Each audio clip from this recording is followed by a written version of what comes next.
E a medicação, como é que era, assim, Ah, tratar esses pacientes? Estamos se falando da década de nós 70, mais ou se nós menos, né? compararmos o que nós tínhamos naquela ocasião com o que nós temos, assim, para Porque dar década de... risada. É assim, em termos de anti-inflamatório, o que nós tínhamos? Hoje nós temos, não sei nem o número de anti-inflamatórios que nós temos no mercado. Antigamente nós tínhamos o que? A fenilbutazona Hum, AS. e a S, e acabou. Numa segunda, aí o que aconteceu? Acabou se descobrindo que a fenilbutazona podia dar alguns efeitos colaterais seríssimos, né? Um é o que a gente chama de uma anemia aplástica, em que pega a medula Uhum. Não e volta. ele não volta.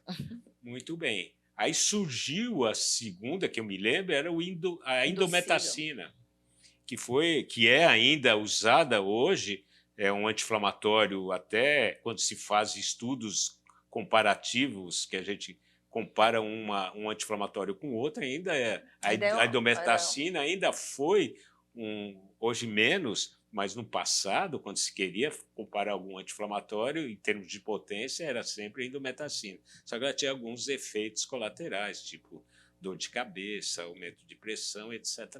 E aí começaram a surgir os outros anti-inflamatórios, mas o que a gente usava sempre era corticoide, né?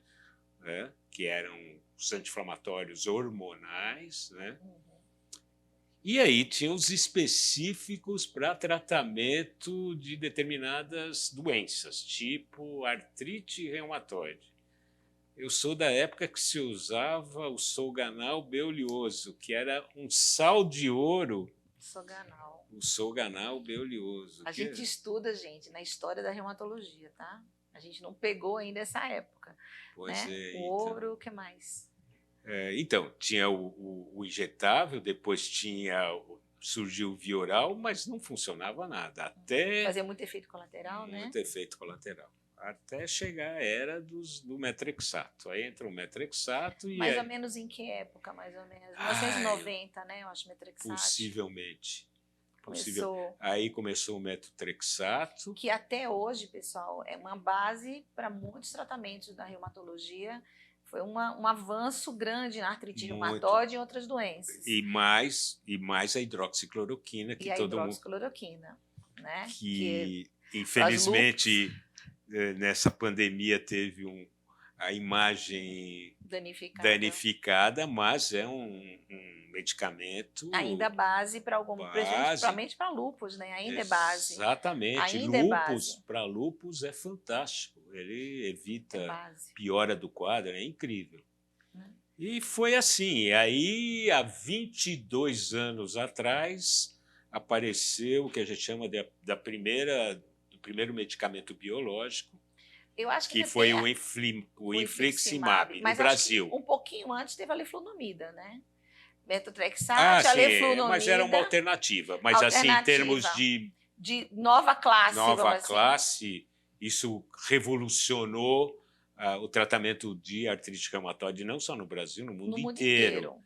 E eu me lembro que eu levei um ano para começar a utilizar o infliximab, porque eu tinha medo. Quer dizer, Uhum. nós não sabíamos os efeitos colaterais, É, etc. a gente aprendeu um pouquinho por causa dos corticoides, né? Que o pessoal foi doses muito altas de corticoide. Tem que lembrar que naquela época os pacientes de artrite reumatoide, antes do corticoide, eles ficavam totalmente paralisados, né?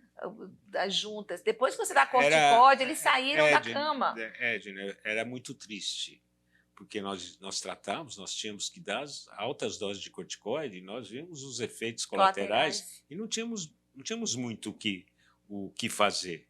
Então, era realmente complicado. Então, eu coloco assim, a medicina, na época que eu comecei, em que nós não tínhamos recurso nenhum, Muito e amor, né? muito amor. Muito E amor. esses recursos foram vindo gradativamente.